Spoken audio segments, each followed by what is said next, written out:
আপনারা যারা মসজিদে আসছেন এখন একটু দয়া করে মেহরবানি করে আমার দিকে তাকান।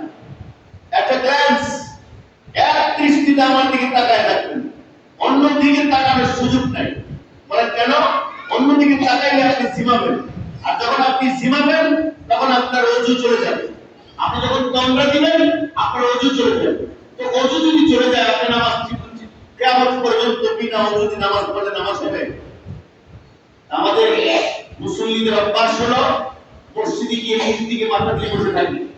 তার মানে নিজ দিকে মাথা দিয়ে বসে থাকার কারণ হলো এই মিম্বার থেকে দাঁড়িয়ে কিছু কাজ দেওয়া হয়।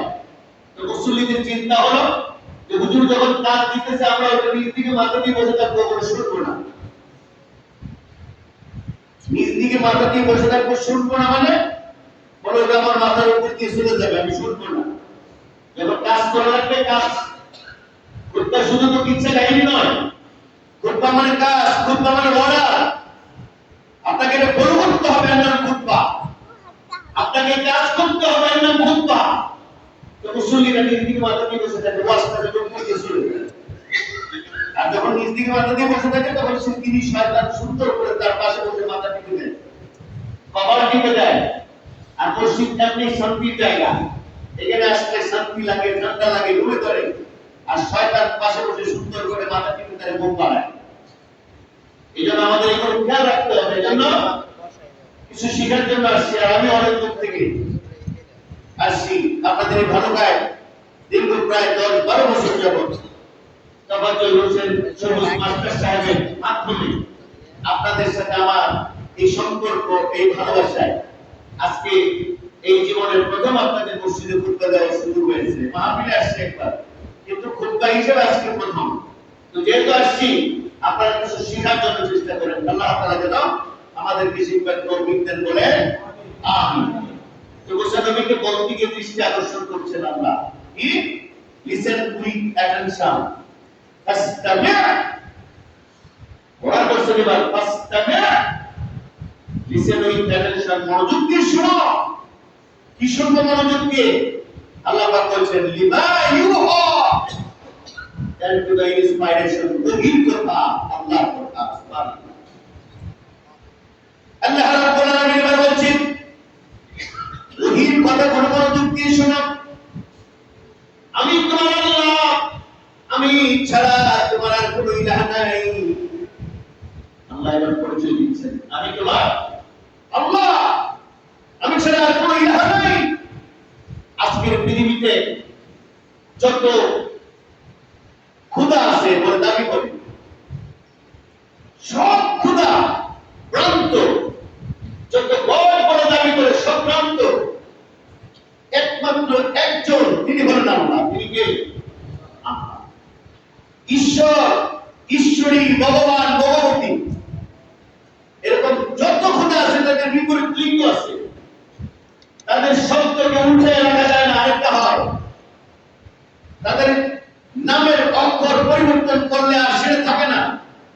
তার মানে একটা এটাই প্রমাণ করে পৃথিবীতে যত খোদা সব ভ্রান্ত।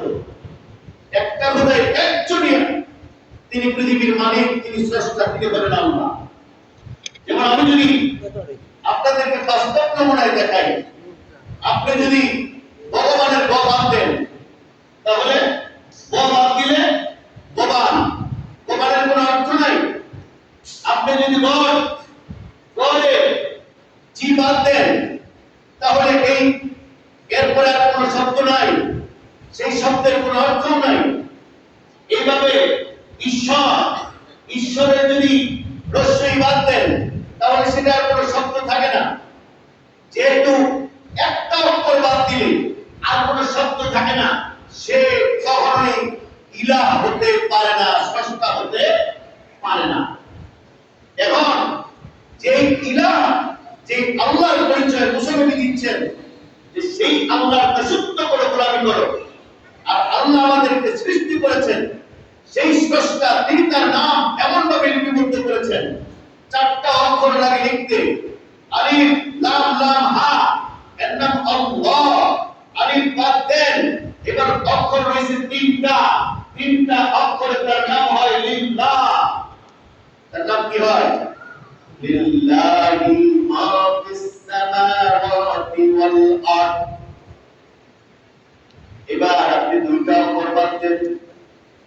রয়েছে কয়টা? দুইটা। দুই অক্ষর দিয়ে একবার দেখেন কি দাঁড়া? দুই অক্ষর দিয়ে দাঁড়ানো লাহু মুলকুস সামাওয়াতি ওয়াল আরদ। দুই অক্ষর লাহু মুলকুস সামাওয়াতি ওয়াল আরদ। এবার বাদ তিন অক্ষর হলো এক অক্ষর। একটা অক্ষর দিয়ে আর হুয়াল্লাহুল্লাযী। দেখেন একটা অক্ষর দিয়ে যদি তার নাম হয়, চার অক্ষরে তার নাম হয়, তিন অক্ষরে তার নাম হয়, দুই অক্ষরে তার নাম হয়, এক অক্ষর দিয়ে যদি আপনি ডাকেন তারপরে তার নাম হয়। তিনি হলেন আল্লাহ। সে আল্লাহ আমার অর্ডার করে বলছেন যে তোমাকে অর্ডার করছি, আমি তোমার আল্লাহ, আমি ছাড়া তোমার আর কোনো ইলাহ নেই। ইন্নানি আল্লাহ লা ইলাহা ইল্লা আনা ফা'বুদুনি। এবার আল্লাহ তাআলা বলেন ফা'বুদুনি, আমার দাসত্ব করো, আমার গোলামি করো। তাহলে আল্লাহ তাআলা মুসা নবীকে বলছে এইবার করে তার পরিচয় দিয়ে এবার বলছেন তুমি আমার গোলামি করো, আমার দাসত্ব করো। তাহলে আল্লাহ এই মানুষ সৃষ্টির প্রথম মিশন কি, কর্মসূচি কি? তার গোলামি করা। ভালো করে বুঝেন, এই সৃষ্টির শ্রেষ্ঠ আমরা মানুষ, আমাদেরকে সৃষ্টি করার তার কর্মসূচি কি? তার গোলামি করা, তার ইবাদত করা, তার দাসত্ব করা। এখন তার গোলামি এবং ইবাদত দাসত্বের মধ্যে শ্রেষ্ঠ গোলামি ইবাদত দাসত্বের নাম কি? এটা পরিচয় আল্লাহ দিচ্ছেন। তার গোলামি এবং দাসত্বের মধ্যে শ্রেষ্ঠ পরিচয় আল্লাহ তাআলা বলছেন আকিমিস সালাতা লিযিকরি, আকিমিস সালাতা লিযিকরি। স্টেপ ফার্স্ট ক্রিয়া প্রথমবার তিনি বললেন আমার গোলামি আর দাসত্বের মধ্যে শ্রেষ্ঠ গোলামির নাম হলো নামাজ। নামাজ প্রতিষ্ঠিত করা স্টেপ ফার্স্ট ক্রিয়া, প্রথম দায়িত্ব হচ্ছে তোমার নামাজ প্রতিষ্ঠা করা। এর ডিগ্রি বাবা রিমেম্বারেন্স, আমাকে স্মরণ করার জন্য। সুবহানাল্লাহ। তার মানে আল্লাহকে স্মরণ রাখার জন্য, আল্লাহকে স্মরণে রাখার জন্য প্রথম নাম কি? ইবাদতের প্রথম নাম নামাজ, সালাত। খুব খেয়াল করবেন আল্লাহর জিকিরের মধ্যে এখানে তিনি বলছেন ফর মাই রিমেম্বারেন্স, আমাকে স্মরণ রাখার জন্য। ডিগ্রি, আমাকে স্মরণ রাখার জন্য আমার জিকিরের মধ্যে সর্বোত্তম যে জিকির, ওই জিকিরের নাম হলো নামাজ। এখন যারা হু হু জিকির করে, লিল্লাহ লিল্লাহ জিকির করে, জিকির করতে করতে লাফায় চিত্তে ব্যক্তি করে যায়, এই জিকিরের কথা বলছে আল্লাহ না। এই জিকিরের কথা আল্লাহ বলে নাই। আল্লাহ বলছে যে আমার শরণার্থে, আমার এই স্মরণের জিকিরার্থে প্রথম যেটা দায়িত্ব, সর্বোত্তম ইবাদত, সেই ইবাদতের নাম নামাজ। এরপরে আল্লাহ রাব্বুল আলামিন বলেন সূরা আন-কাবুরের 44 নম্বর আয়াতের মধ্যে আল্লাহ পাক বলেছেন কুতুবা উহিয়া ইলাইকা মিনাল কিতাব। তোমার প্রতি যা অবতীর্ণ করা হয়েছে তা তুমি মানুষের কাছে তেলাওয়াত করো। অর্থাৎ আল্লাহর পক্ষ থেকে যা নাযিল করা হয়েছে তা তুমি মানুষের কাছে কি করো? তেলাওয়াত করো। উতলুমা উহিয়া ইলাইকা মিনাল কিতাব আকিমিস সালাত ইন্নাস সালাতা তানহা আনিল ফাহশাই ওয়াল মুনকার। এরপর আল্লাহ রাব্বুল আলামিন বলেন নামাজ কায়েম করো। নিশ্চয়ই নামাজ সকল প্রকার অন্যায়, সকল প্রকার ফাহিশা কাজ থেকে মানুষকে ফিরিয়ে দেয়। প্রথম বললেন নামাজ প্রতিষ্ঠিত করো, এরপরে নামাজ সকল প্রকার ফাহিশা কাজ থেকে মানুষকে ফিরিয়ে দেয়। তো প্রথম হুকুমের মধ্যেই হলো নামাজ প্রতিষ্ঠিত করা। দুঃখ এবং পরিতাপের বিষয়, আমরা যারা নিজেদেরকে মুসলমান বলে দাবি করি, এই মুসলমান দাবি করার অসংখ্য মানুষ, এটাকে আপনি যদি পার্সেন্ট দেন তাহলে শতকরা 95% মানুষ হলো বেনামাজি। আপনি যদি পার্সেন্টেজ করেন তাহলে পার্সেন্টেজ করলে দাঁড়াবে আমরা যারা মুসলমান দাবি করি, মুসলমান দাবি করার পরে শতকরা 95% কি বেনামাজি। তো শতকরা 95% যদি বেনামাজি হয়, তো বেনামাজি কি মুসলমান দাবি করার কোনো হক রাখে না। ইসলাম 5টি স্তম্ভের উপর প্রতিষ্ঠিত। প্রথম বিশ্বাস, তার নাম কালেমা। পরে কি বিশ্বাস অর্জন করার পরে তার 2 নম্বর দায়িত্ব হলো আকিমুস সালাহ, নামাজ প্রতিষ্ঠিত করা।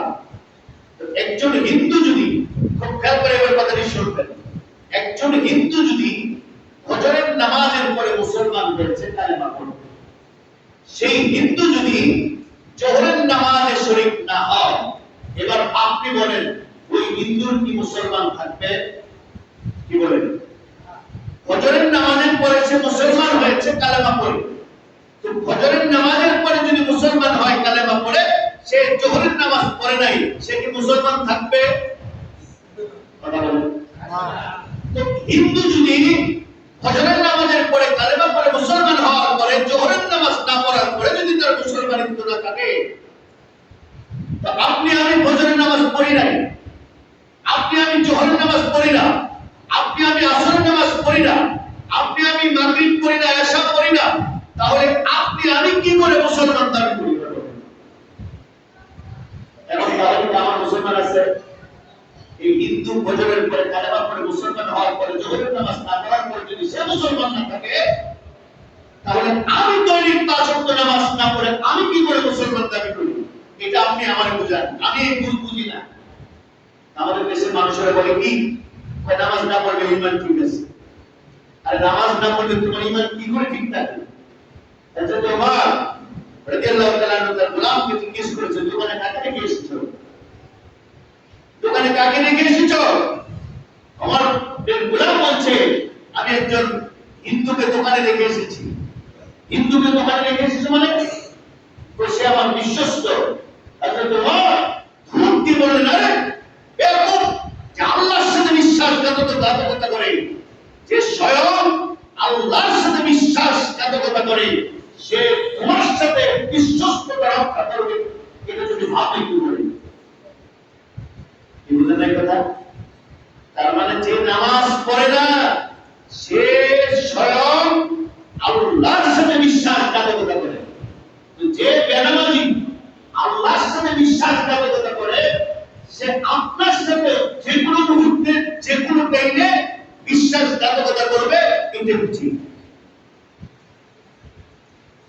কারণ সে যে স্রষ্টাকে বাঁচায় রাখছে, যে স্রষ্টাকে সৃষ্টি করেছে এক ফোঁটা নাপাক পানি থেকে, যে স্রষ্টাকে হায়াত দিয়ে জীবিত রাখছে, বাঁচায় রাখছে, যে স্রষ্টাকে রিজিকের ব্যবস্থা করেছে, সেই স্রষ্টা ইবাদত যে করে না, সে স্রষ্টার সাথে বিশ্বাসঘাতকতা করে, নাফরমানি করে। তো যে স্বয়ং সেই স্রষ্টার সাথে বিশ্বাসঘাতকতা করে, নাফরমানি করে, সে মানুষের সাথে বিশ্বাসঘাতকতা করবে, নাফরমানি করবে, এটাই ঠিক। এখন এই নামাজ শুধুমাত্র কি পুরুষের জন্য? মহিলাদের জন্য কি নামাজ নাই? কি বলেন? যে নামাজ পুরুষের জন্য, সেই নামাজ মহিলাদের জন্য। একজন পুরুষ যেমনি ভাবে নামাজ ছেড়ে দেওয়ার কারণে তার মুসলমান থাকে না, ঠিক তেমনি ভাবে একজন মা বোনেরা যখন নামাজ ছেড়ে দেয়, সেও আর মুসলমান দাবি করার কোনো হক রাখে না। আমার প্রিয় ভাইরা, বুখারী মুসলিম শরীফের 7671 নম্বর হাদিসের মধ্যে আন জাবের রাদিয়াল্লাহু তাআলা আনহু قال رسول الله صلى الله عليه وسلم بين العبد وبين الكفر ترك الصلاة। আল্লাহর হাবিব বিশ্বনবী সাল্লাল্লাহু আলাইহি ওয়াসাল্লাম বলেছেন, আল্লাহর বান্দা মুশরিকদের মধ্যে, আল্লাহর বান্দা আর কাফেরদের মধ্যে পার্থক্য হলো নামাজ ছেড়ে দেওয়া। আর এক হাদিসের মধ্যে বলেছেন, মান তারাকা সালাতা মুতাআম্মিদান ফাকাদ কাফার।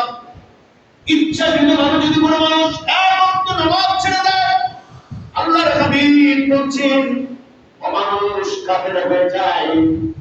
এখন আমাদের সমাজের কোন মানুষকে যদি বলে তুই কাফের, মানে নেই কিনা, বেজার হয় কিনা? আমি যদি আপনাকে বলি আপনি নামাজ পড়েন না, আপনি কাফের, আপনি আমার প্রতি বেজার হবেন কিনা?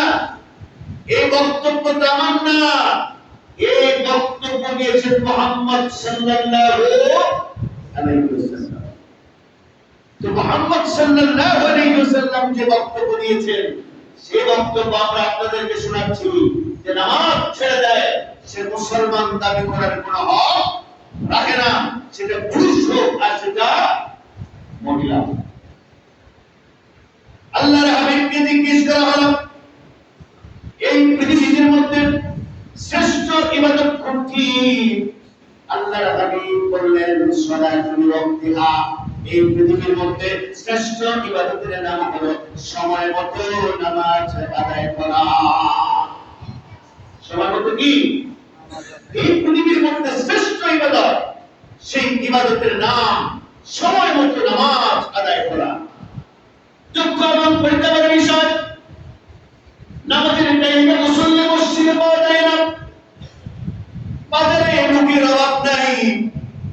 অথচ নবীজি বলছেন এই পৃথিবীর মধ্যে শ্রেষ্ঠ জায়গার নাম, দুনিয়ার মধ্যে শ্রেষ্ঠ জায়গার নাম হলো মসজিদ। আর এই পৃথিবীর মধ্যে শ্রেষ্ঠ নিকৃষ্ট জায়গার নাম হলো ওই বাজার। নিকৃষ্ট জায়গার নাম কি? বাজার। অথচ এই বাজারে গিয়ে দেখবেন লোকের অভাব ঠিক কিনা? আজান হয়েছে, মুসল্লির নাই, আর বাজারে মানুষের অভাব নাই। এখন বাজারে নামাজের টাইমে যারা মসজিদে আসে না, আপনি যদি বলে তোমরা নামাজ পড়ো নাই বিদায় তোমরা কাফের, নামাজ পড়ো নাই হয় তোমরা মুশরিক, নামাজ পড়ো নাই তোমরা এবার মুসলমান না, এগুলো বাজারে বলতে পারবেন কি? আমরা বলতে পারবো? এই কথা আমরা বলতে পারবো না। কেন বলতে পারবো না? ওই দলের লোকের সংখ্যা বেশি, এই জন্য আমরা বলতে পারি না। চরপাড়া 2 দিন আগে একজন বৃদ্ধ মানুষকে রক্তাক্ত করা হলো, ফেসবুক ইউটিউবে দেখেছেন আপনারা। সেই মানুষকে অর্থায়নে ছুরি দিয়ে মাথা কাটায় এগুলো কোপায় কাটা হলো। খোঁজ নিয়ে জানা গেল সেই মানুষটার অপরাধ কি? সেই মানুষটার অপরাধ হলো তিনি মহল্লাবাসীকে নামাজের টাইমে ডাকাডাকি করতেন। মানুষকে কি করতেন? ডাকাডাকি করতেন। ফজরের টাইমে মানুষকে রাস্তা দিয়ে ডেকে যাইতেন। এই জন্য যাদের ঘুমের ডিস্টার্ব হতো তারা অস্ত্র নিয়ে এসে লোকটাকে কোপাইলেন। যারা কোপাইলেন তারা হিন্দু, বৌদ্ধ, খ্রিস্টান না, এরা মুসলমানের সন্তান। সেই মুসলমানের সন্তান ফজরের টাইমে বৃদ্ধ মানুষ ডাকার কারণে, নামাজের জন্য ডাকার কারণে তাদের ঘুমের ডিস্টার্ব হয় বিধায় মানুষটাকে রক্তাক্ত করলেন, শরীর থেকে রক্ত ঝরালেন। তাহলে আপনারা বুঝে নেন বেনামাজিদের দলের সংখ্যার শক্তি কত। এখান থেকে আপনাকে বুঝে নিতে হবে আমার মুসলমান বন্ধুগণ, বাড়াবাড়ি আপনি দুনিয়াতে করতে পারবেন, আপনার শক্তি আর ক্ষমতা আছে, কিন্তু আপনি জানেন না নামাজ না পড়ার কারণে আপনার কি পরিমাণ ক্ষতি হচ্ছে। আপনি মনে করেন আমি নামাজ পড়বো বৃদ্ধ বয়সে, আমি নামাজ পড়বো চুলদারি পেকে গেলে, এইটা বৃদ্ধ বয়সে নামাজ পড়বো, চুলদারি পেকে গেলে নামাজ পড়বো, এটা আপনি মনে করেন। কিন্তু আপনি এটাও মনে করেন যে আমি নামাজ না পড়লে সাজা হবে কবরে, নয় সাজা হবে কিয়ামতের ময়দানে। দুনিয়াতে আমার আর সাজা কি? আপনি জানেন না নামাজ না পড়ার কারণে দুনিয়াতে আপনার কি ক্ষতি হচ্ছে। আল্লাহ রাব্বুল আলামিন সূরা আল-কাহফের মধ্যে বলেছেন ওয়া মান আওয়াদা মিন যিকরি ফাইন্না লাহু মাঈশাতান দানকা। আল্লাহ রাব্বুল আলামিন বলেন নামাজ নামক এই জিকির থেকে যারা বিমুখ হয়ে যাবে, কারণ নামাজটাকে আল্লাহ তাআলা এই সূরা আল-কাহফের মধ্যে জিকির বলেছেন, নামাজ নামক জিকিরটা থেকে যারা বিমুখ হয়ে যাবে আল্লাহ পাক বলেন দুনিয়ার জীবনটা তাদের জন্য সংকীর্ণ হয়ে যাবে। দুনিয়ার জীবন সংকীর্ণ মানে তার হায়াত কমে যাবে, দুনিয়ার জীবন সংকীর্ণ মানে তার রিজিক কমে যাবে, দুনিয়ার জীবন সংকীর্ণ মানে তার কামাই রুজির মধ্যে বরকত থাকবে না, দুনিয়ার জীবন সংকীর্ণ মানে তার চেহারার জ্যোতি চলে যাবে, দুনিয়ার জীবন সংকীর্ণ মানে সম্মান ইজ্জত চলে যাবে, মর্যাদা চলে যাবে, বংশ গৌরব মর্যাদা ছিল সব চলে যাবে, আস্তে আস্তে মানুষটা নিঃস্ব হয়ে যাবে। নাউযুবিল্লাহ। এটা হলো দুনিয়ার ক্ষতি। বেনামাজিদের চেহারার জ্যোতি চলে যাবে, দুই বংশ গৌরব সুনাম চলে যাবে, বেনামাজিদের সম্মান চলে যাবে, আল্লাহ তুলে নিয়ে যাবে, বেনামাজিদের হায়াত কমে যাবে, বেনামাজিদের রিজিক বন্ধ হয়ে যাবে। ওমান আওয়াদা আন যিকরি ফাইন্না লাহু মাঈশাতান দানকা। আল্লাহ পাক বলেন দুনিয়ার জীবন তাদের জন্য সংকীর্ণ হয়ে যাবে। নাউযুবিল্লাহ। আমরা মনে করি নামাজ পড়ি না, তা আমার ক্ষতি কি? ক্ষতি হবে, বিচার হবে, দয়া করতে পারে না। দুনিয়ার মধ্যে বেনামাজির শাস্তি তিরমিজি শরীফের হাদিসের মধ্যে আল্লাহর হাবিব বলছেন এই বেনামাজি যখন মৃত্যুবরণ করবে, মৃত্যুবরণ করার পূর্বে আজরাইল আসার আগে বেনামাজির কণ্ঠের উপরে, বেনামাজির গলার উপরে একদল ফেরেশতা আঘাত করতে থাকবে, আর এই বেনামাজির গলার উপরে মুখে গলায় যখন ফেরেশতারা আঘাত করতে থাকবে, আঘাতের যন্ত্রণায় বেনামাজি মৃত্যুর যন্ত্রণায় ছটফট করতে থাকবে, তখন সে বেনামাজি আশেপাশে তার নিকটবর্তী যা থাকবে সব জড়ায় ধরবে, আর মানুষ দেখলে তার গায়ে যা পাবে সব ছিটকে ফেলতে থাকবে, মারতে থাকবে। তার মানে হলো তখন আপনি বুঝে নেবেন মৃত্যুর পূর্বে যদি কোনো মানুষ এরকম ছটফট করে, উপোস করে, খামসাখামসি করে, তখন আজকের হাদিস থেকে আপনি বুঝে নেবেন ওই টাইমে ওর উপর অত্যাচার করা হচ্ছে, ফেরেশতারা নির্যাতন করতেছে, এখনো সে মৃত্যুবরণ করে নাই। এর নাম হলো বেনামাজির শাস্তি। মৃত্যুর যন্ত্রণা হবে প্রকট, নিকৃষ্টভাবে তার জান কবজ করা হবে। এর নাম হলো বেনামাজির শাস্তি দুনিয়াতে। বেনামাজিকে কবরে নিয়ে যাচ্ছে, এখনো লাশ কবরে দাফন করা হয়নি। খুব খেয়াল করবেন কথাটা, লাশ খাটিয়ায় নিয়ে যাওয়া হচ্ছে কবরে, এই খাটিয়ায় থেকেই বেনামাজি চিৎকার দিয়ে কান্না করতে থাকে। আল্লাহর হাবিব বলছেন বেনামাজির চিৎকার যদি কখন শোনানো যাইত, খাটিয়ার ভিতর থেকে কবরের শাস্তির ভয়ে সে যে চিৎকার দিতে থাকে খাটিয়ার মধ্যে, এই চিৎকার যদি লোকেরা শুনতে পাইতো, যারা এই খাটিয়া বহন করে নিয়ে যাচ্ছে সব বেহুশ হয়ে জমিনে পড়ে যেত। একজন বেনামাজি সে এখনো কবরে যায়নি, সে খাটিয়ার মধ্যে খাটিয়া বহন করে নিয়ে যাচ্ছে, এই খাটিয়ায় থাকা অবস্থায় সে চিৎকার করে কান্না করছে।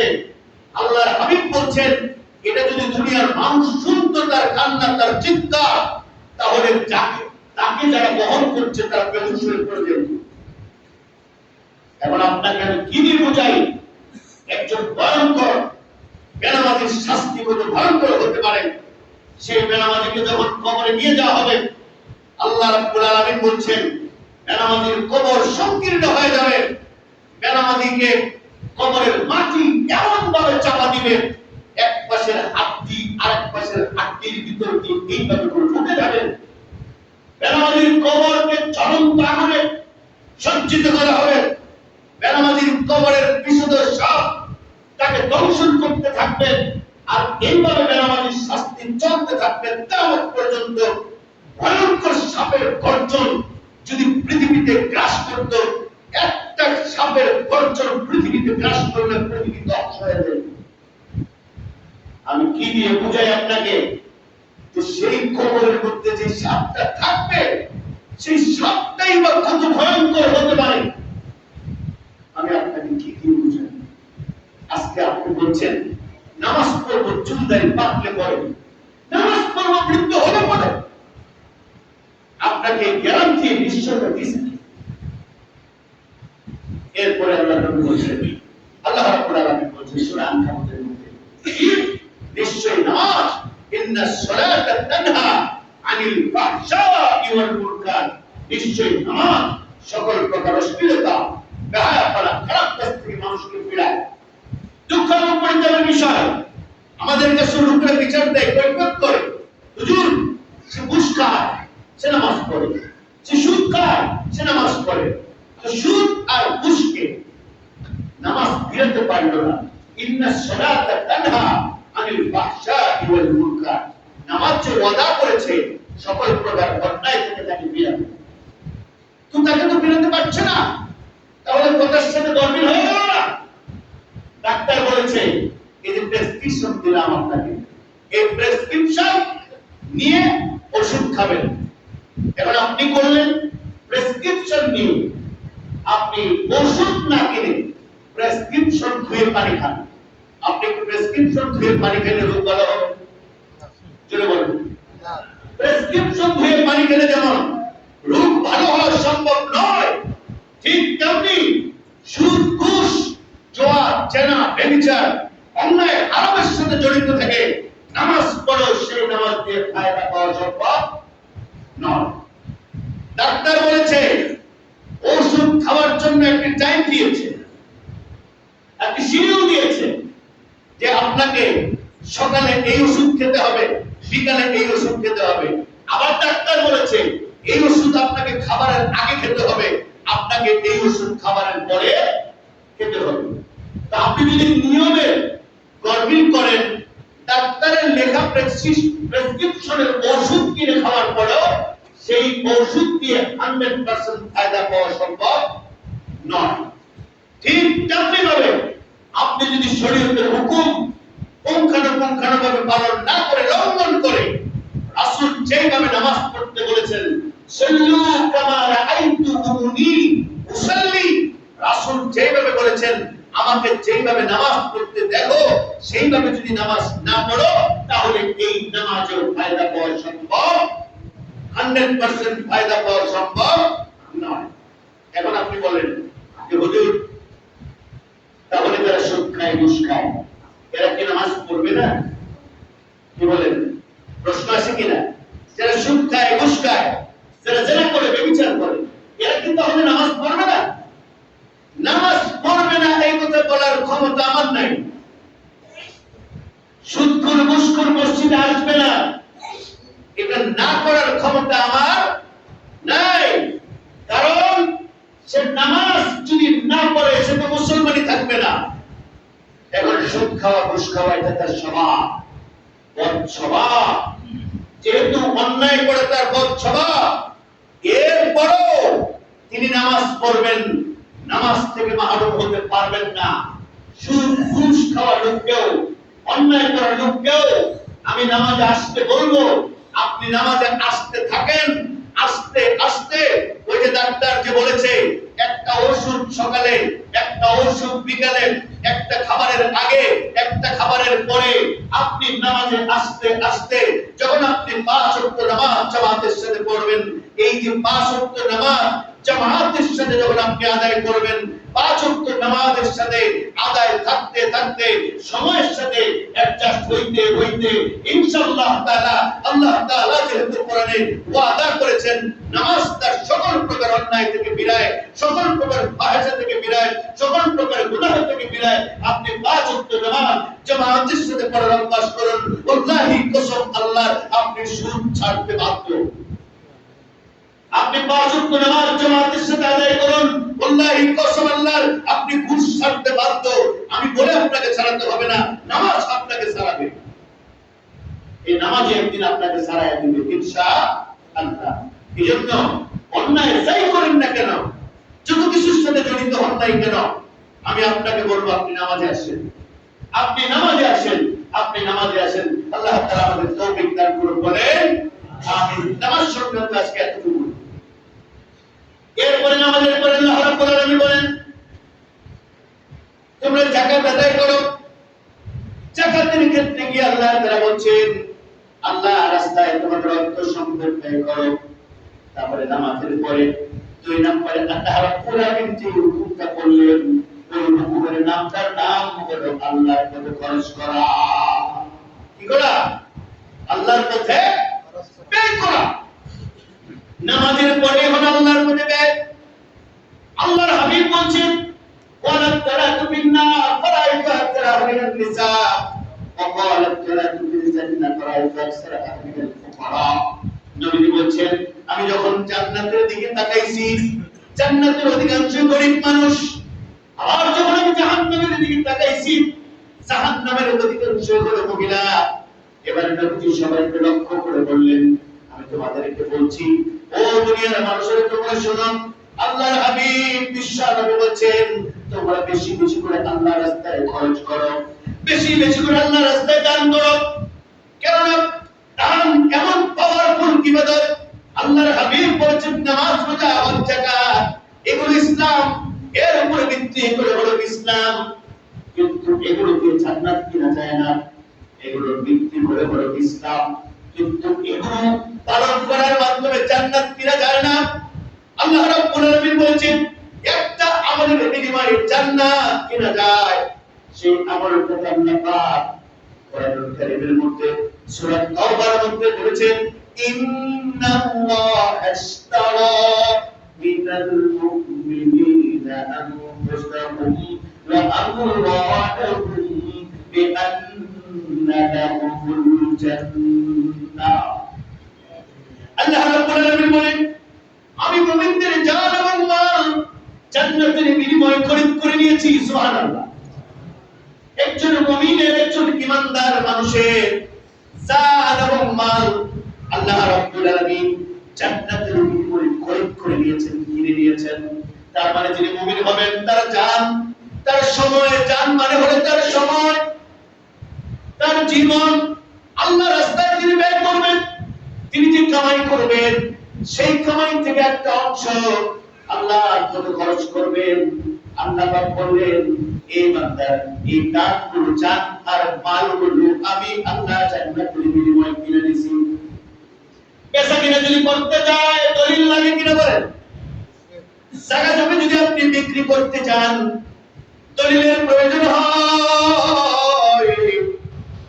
দলিল ছাড়া যখন বেচা কিনা হয় না।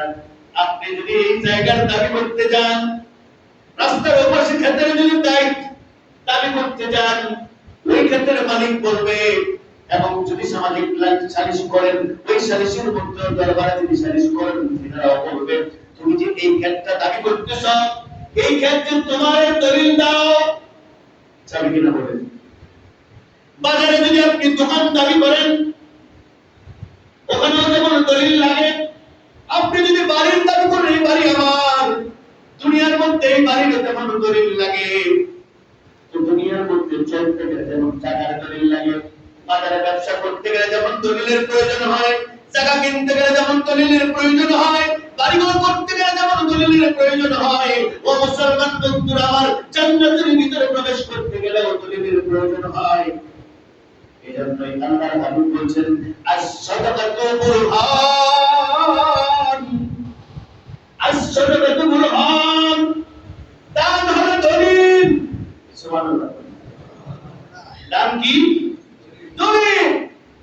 আস-সাদাকাতু বুরহান। নবী বলেন দান হলো দলিল, দান হলো দলিল। মানুষ যে আল্লাহর পথে খরচ করে দান খয়রাত করেন, মসজিদ বানায়, মাদ্রাসা বানায়, ব্রিজ কালভার্ট বানায়, রাস্তা বানায় দেয়, আল্লাহর হাবিব বলছেন এই দানগুলো হলো দলিল। আর এই দলিল হলো জান্নাতের দলিল। সুবহানাল্লাহ। এই দান কিসের দলিল? জান্নাতের দলিল। সুবহানাল্লাহ। তাহলে আমরা কি জান্নাতে যাইতে চাই কিনা বলেন? জান্নাতের দলিল চাই কিনা বলেন? আল্লাহ কবুল করে বলেন আমিন। আজকে এই পর্যন্ত আকুল কওলি হাযা আস্তাগফিরুল্লাহ